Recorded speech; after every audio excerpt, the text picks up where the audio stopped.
나스닥 시장에서 명확하게 더 강조하고 싶어하는 부분은 아시아 투자자들에 대한 그 어떤 공약이랄까요? 어떤 불신 자체가 미국 경제에 대한 신뢰를 좀 잃어버리게 하고 있다. 그래서 그런 부분이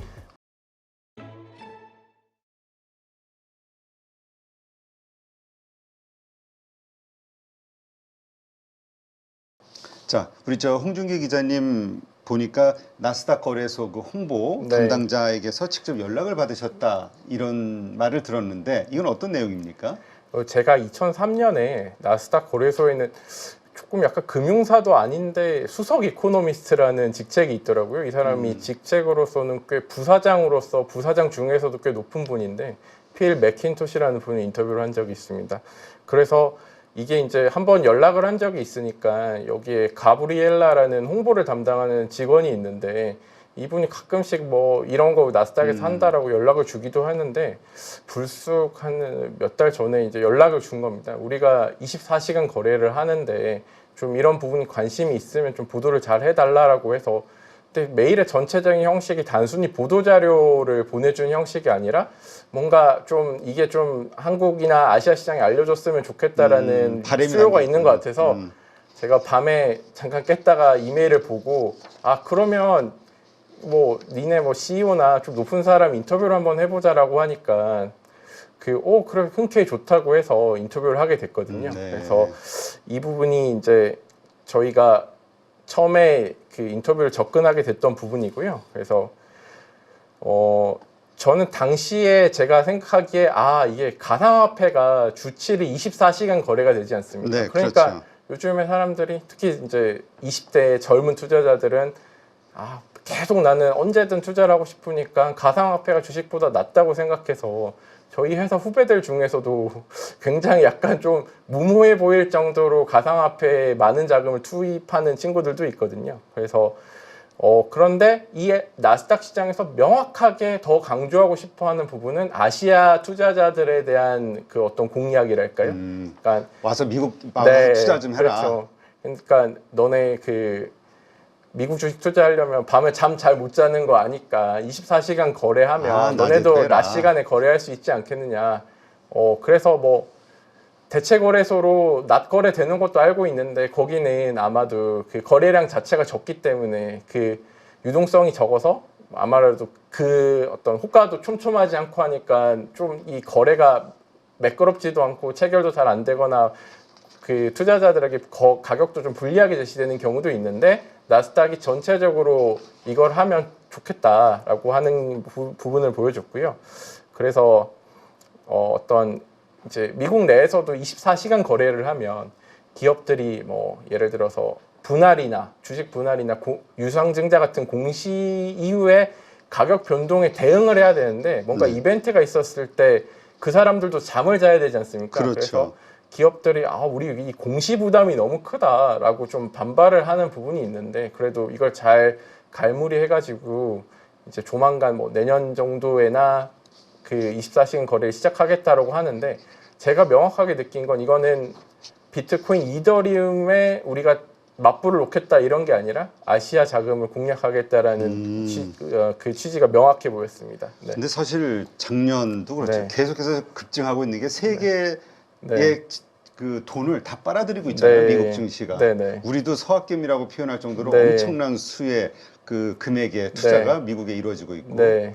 근데 말씀 들으면서 우리 한국 거래소가 이게 민영화가 돼야 된다. 네. 이런 주장 많이 하시는 분들이 있거든요. 네. 그래야지 막 서로 사기업처럼 네. 막 거래를 늘리고 이 네. 시장이 커지게끔 막 네. 노력을 하는데 네. 라는 말을 들은 적이 있는데 네. 말씀하신 것처럼 진짜 열심히 네. 그 활동을 하고 있군요. 나스닥의 그 담당자들은. 제가 사실 그 NISE 그 다른 뉴욕 거래소랑은 소통을 잘 안 해봐서 거기도 이런 식으로 열심히 하는지는 잘 모르겠는데 제가 되게 생각보다 놀랬던 거는 그 나스닥 거래소도 그렇고 아니면 그 S&P 500 지수나 그 다우존스 지수를 관리하는 그 지수 회사가 또 그 S&P 다우존스 인디시즈라고 따로 있거든요. 네. 그런 쪽에서도 정말 이게 미국 시장을 대표하는 시장이고 또 대표하는 지수기 때문에 그냥 가만히 있어도 돈 들어올 것 같은데 이분들도 자기 지수나 어떤 시장 거래 시스템을 좀 홍보를 해서 투자자를 유입시키는데 정말 열심히 뛰더라고요. 그래서 정말 이게 어쩌면 약간 좀 거의 그 공공 영역에 가깝게 거래가 되어 있는데, 물론 저희도 한국 거래소도 물론 이제 잘 하시고 열심히 하시고 그 안정적인 거래를 좀 제공하고 있는데, 그래도 이게 어떤 서비스, 투자 그렇죠. 서비스로서 좋은 서비스를 제공하려는 노력을 하고 있구나라는 느낌을 많이 받았습니다. 네. 하여튼 막 판매하기 위해서 매출을 네. 올리기 위해서 네. 시장 개척이라는 측면에서 막 네. 활동을 하는 네. 이런 다른 거래소들의 네. 모습, 네. 이게 이제 우리 한국 거래소가 앞으로 네. 나가야 될 방향이라고 많은 전문가들이 이야기하더라고요. 네. 그래서 네. 그 거래소 있으신 분들은 네. 뭐 싫어하시겠지만은 네. 민영화, 네. 뭔가 이 자본시장이 개방이 돼가지고 네. 네, 하여튼 막 네. 사기업처럼 막 열심히 할 수밖에 없는 상황이 돼야 네, 네. 된다 얘기하시던데, 네. 하여튼 미국 증시가 그 세계의 돈을 빨아들이는 데는 네. 다 이유가 있네요. 네, 네. 근데 특히 어떤 상품들이 특히 아시아 쪽 그 투자자들의 자금을 빨아들이고 있다, 이렇게 좀 데이터가 나와 있나요? 제가 봤을 때 특별히 거를 많이 보여주고 있는 데이터까지는 제가 아직 보지 못했고요. 지금 이제 화면을 보시면 이게 지금 보이시는 화면이 그 나스닥 거래소에 상장되어 있는 종목들이고, 마이크로소프트, 엔비디아, 애플, 아마존, 알파벳, 메타, 이렇게 브로드컴, 테슬라에서 다 한 번쯤 들어보셨을 그렇죠. 것이고 정말 많이 투자를 하실 것 같은 종목입니다. 근데 이게 이제 다음 페이지 다음에 지금 띄워져 있는 거 보시면 이게 NISE 뉴욕 거래소 종목들인데요.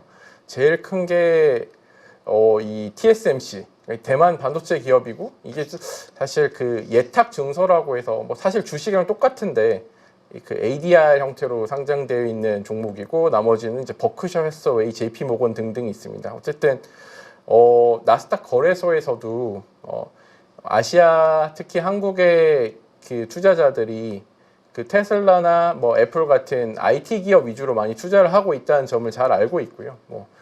주로 많이 알려졌지만 양자 컴퓨터 주식 같은 경우에는 정말 한국인 투자자들의 비중이 많이 높다라고 알려져 그렇죠. 있고, 그래서 그리고 이 기업 나스닥에서 강조를 하는 부분이 이제 작년 6월 기준으로 외국인들이 보유하고 있는 미국 주식 금액이 17조 달러, 그러니까 네.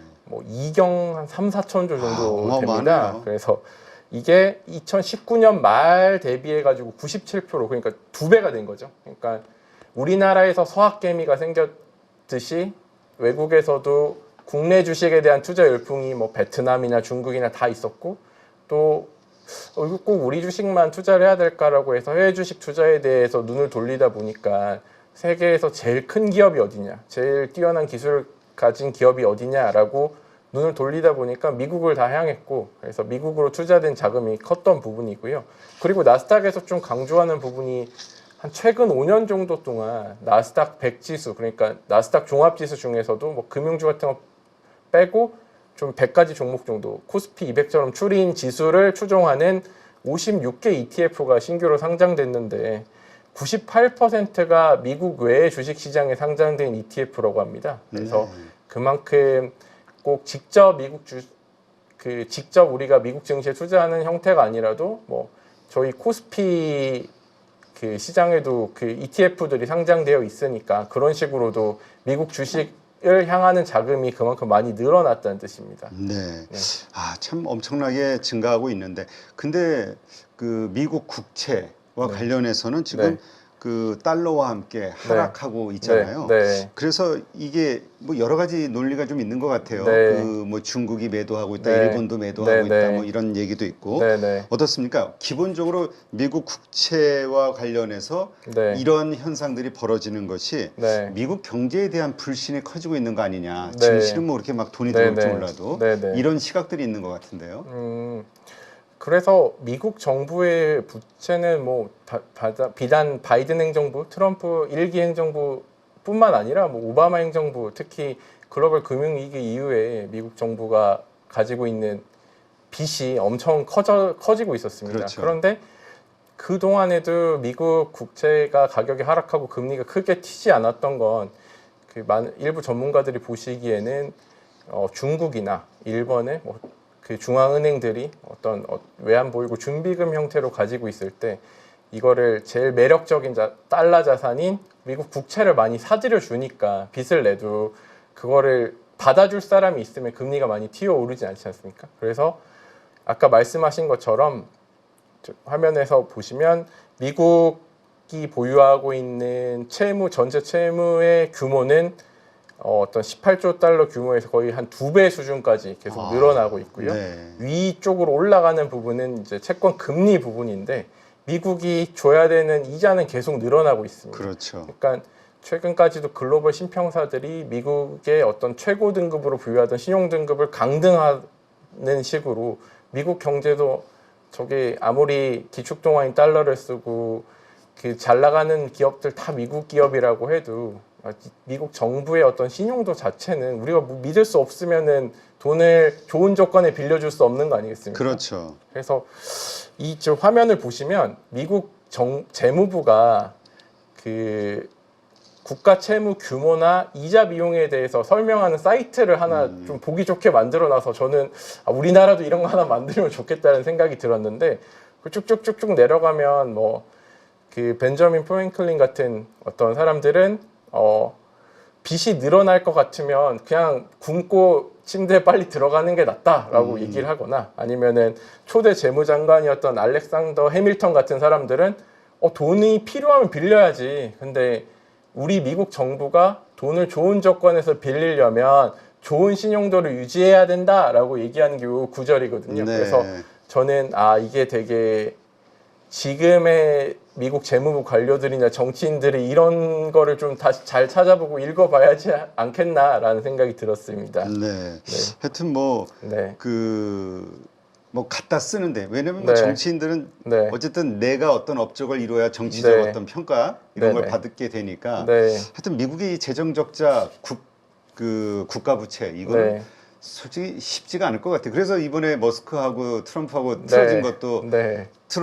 머스크가 내가 도지에서 막 열심히 아껴놨더니 네, 돈을 좀 아껴놨더니 네. 확 감세를 통해서 그걸 도로 늘려놨다. 네. 이거 가지고 이제 틀어졌던 거잖아요. 네. 근데 어떻습니까? 지금 이러한 상황들 때문에 네. 서서히 경기 침체, 불황이 올 수도 있다. 뭐 이런 시각도 있는 것 같긴 한데. 네.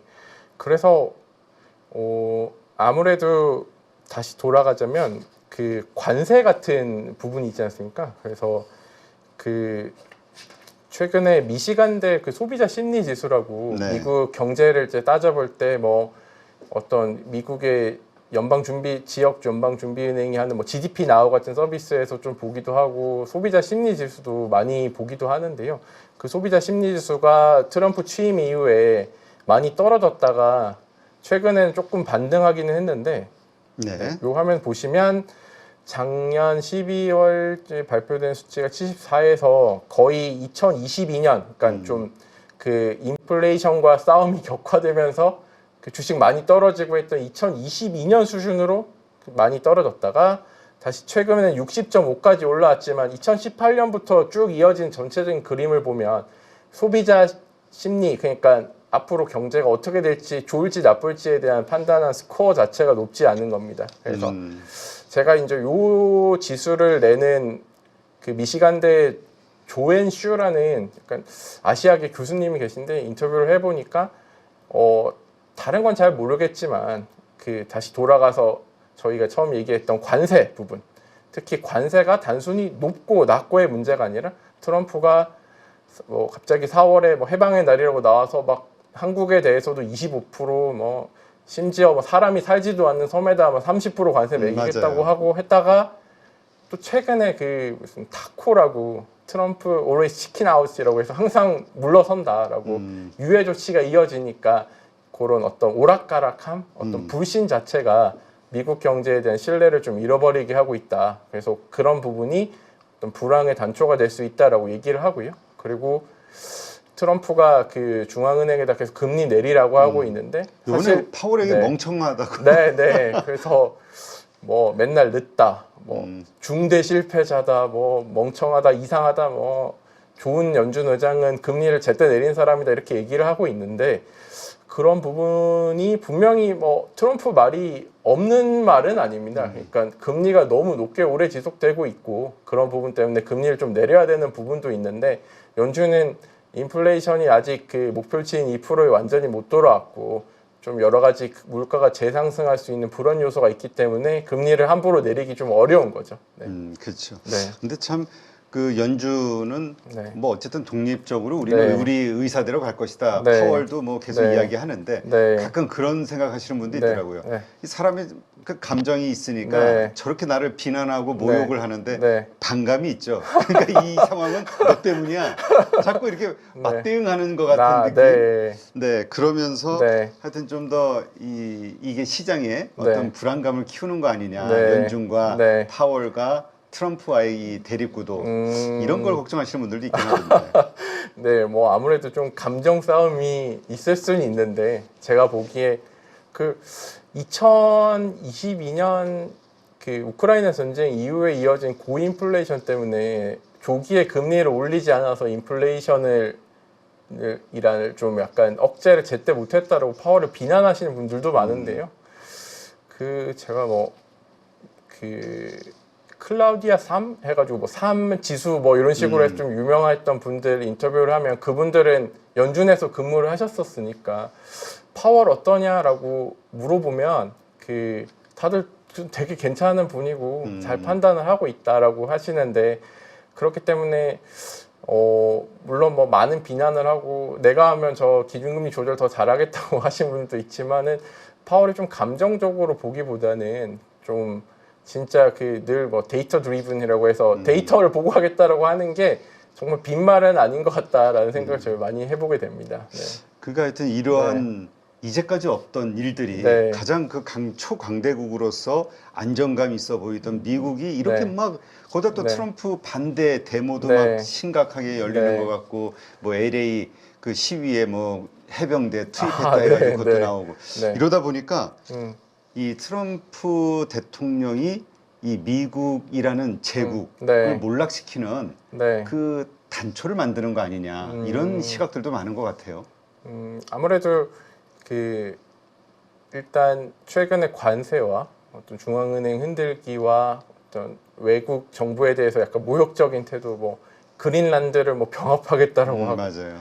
뭐 캐나다는 51번째 주가 되라는 둥, 뭐 유럽은 니네 알아서 잘 지키라고 하고 이런 어떤 제국으로서의 어떤 그 리더십 자체를 포기를 하려는 모습을 좀 보이기도 하고요. 네. 그러다 보니까 와 미국이 왜 저러지라는 모습을 보이고 있고 뭐 트럼프 혼자만의 잘못은 아니지만 그 미국이 그 원래 하나로 환산을 하면 국방비를 한 1,000조쯤 쓴다고 해서 저희가 뭐 천조국이다라고 뭐 온라인에서 만들어낸 말이지만 그렇게 얘기를 하기도 하거든요. 그런데 어떤 부채 관리에 실패를 하다 보니까 부채가 늘어나고 부채 이자 비용이 지금 거의 8,800억 달러 정도 되고 좀 있으면 1조 달러 2035년이면 1조 8천억 달러 이를 거라고 하는데 그러면 그거야말로 하나로 환산하면 1,000조가 훨씬 넘는 돈이고 그렇죠.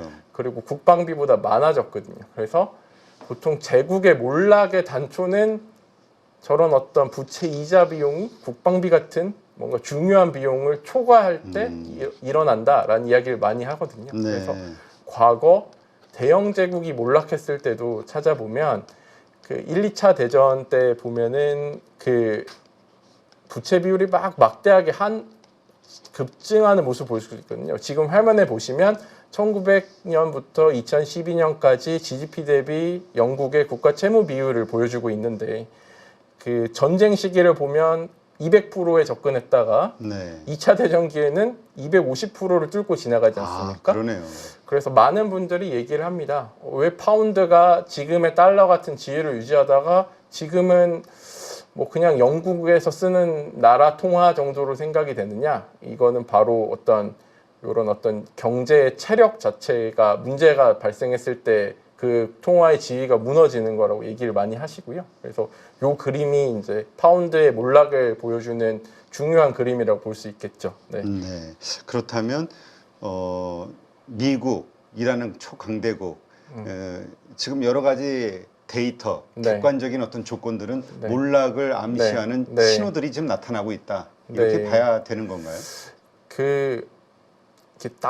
미국을 굳이 하나의 지표로 봤을 때 우리 달러를 좀 볼 수 있지 않습니까? 네. 요즘에 저는 이제 미국 가야 돼가지고 환전해야 되기 때문에 달러가 너무 강하면 좋지 않거든요. 그렇죠. 근데 그래서 최근에는 좀 달러 약세, 인덱스 자체도 과거 한참 높았을 때에 비해서 낮아지고 있고 원화도 강하지 않기 때문에 원달러 환율 자체에서 크게 느끼지는 못하지만 그래도 이제 1,300원대까지 내려와서 많은 분들이 좀 안도를 하시고 계신데 단순히 달러 약세랑 기축 통화의 붕괴라는 거를 좀 동일시하기는 좀 어렵다고 생각합니다. 그리고 달러 체제 붕괴라는 게 파운드가 붕괴될 때 달러란 대체제가 있었지만 지금 달러 대신 쓸만한 게 뭐 유로화도 위안화도 좀 그렇죠. 시원찮지 않습니까? 그렇기 때문에 그럼 대체제가 없기 때문에 달러가 무너지진 않겠지만 그래도 서서히 어떤 좀 다극화되는 그러니까 뭐 달러 3분의 1, 뭐 유로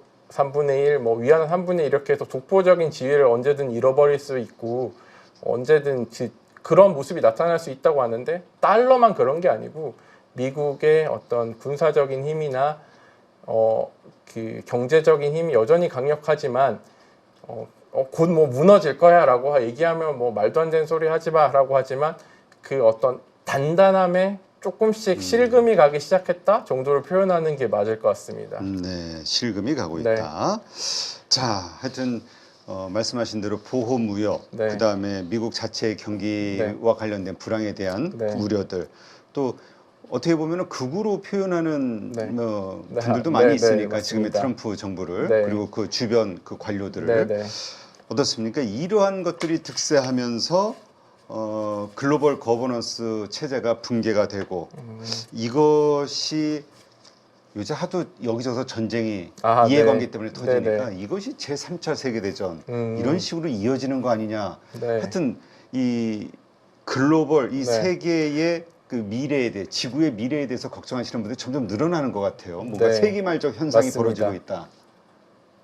네, 그래서 지금 이제 제가 띄워놓은 화면을 보시면 이게 제 예전에 100년 전과 닮아가는 세계라고 제가 기사를 쓴 게 있었는데 그 기사를 쓰면서 준비했던 자료입니다. 그래서 자, 이게 100년 전에는 1차 대전과 2차 대전 사이 기간이었는데요. 일단 트럼프의 어떤 무리한 관세 정책에 좀 대응하는 걸 제가 찾아봤거든요. 네. 이게 조금 어거질 수 있는데 1대1로 맞춰보자라고 해서 이제 1925년에 1차 대전 전후로 해가지고 영국이 금본위제를 포기했다가 다시 돌아왔는데 이때 영국의 재무장관이 그 윈스턴 처칠이었거든요. 네. 처칠이 뭔가 금본위제를 복귀를 해야 영국이 다시 제자리를 찾을 것 같으니까 이렇게 됐는데 통화량이 전쟁을 하면서 엄청 불어났는데 금 수량에 다시 이걸 맞추다 보니까 통화량 위축이 발생하면서 침체가 찾아오는 좀 부작용이 있었거든요. 또 무역 정책에서는 말할 것도 없이 트럼프가 고관세 정책을 펴고 있는데 100년 전에 어떤 미국의 스무트 홀리법이라는 네. 또 평균 한 6% 정도 관세를 높이는 그런 정책이 있었고 또 보복 관세를 서로 치고받는 것도 과거에 똑같이 나타났습니다. 그리고 저희가 이제 주목해볼 부분이 트럼프가 뭐 WHO 같은 거 탈퇴하고 뭐 기후 협정 같은 걸 다 무시하는 부분이 있었는데 과거에도 어떤 글로벌 거버넌스 붕괴에 대해서 말씀하셨는데 미국 의회로 반대로 실컷 국제연맹이란 거를 유엔의 전신인 국제연맹을 만들었는데 미국이 가입을 못하는 일이 네. 발생했고요. 그리고 아까 극우에 대해서 말씀하셨던 것처럼 최근에 독일같이 나치 역사 때문에 극우를 언급하면은 뭔가 이렇게 잘못한다는 죄악시하던 나라에서 독일을 위한 대안이라는 AfD 이 정당이 총선서 득표율 2위를 하는 모습이 나타났는데 그 많은 역사학자들이 나치당도 처음부터 득표율이 높았던 게 아니다.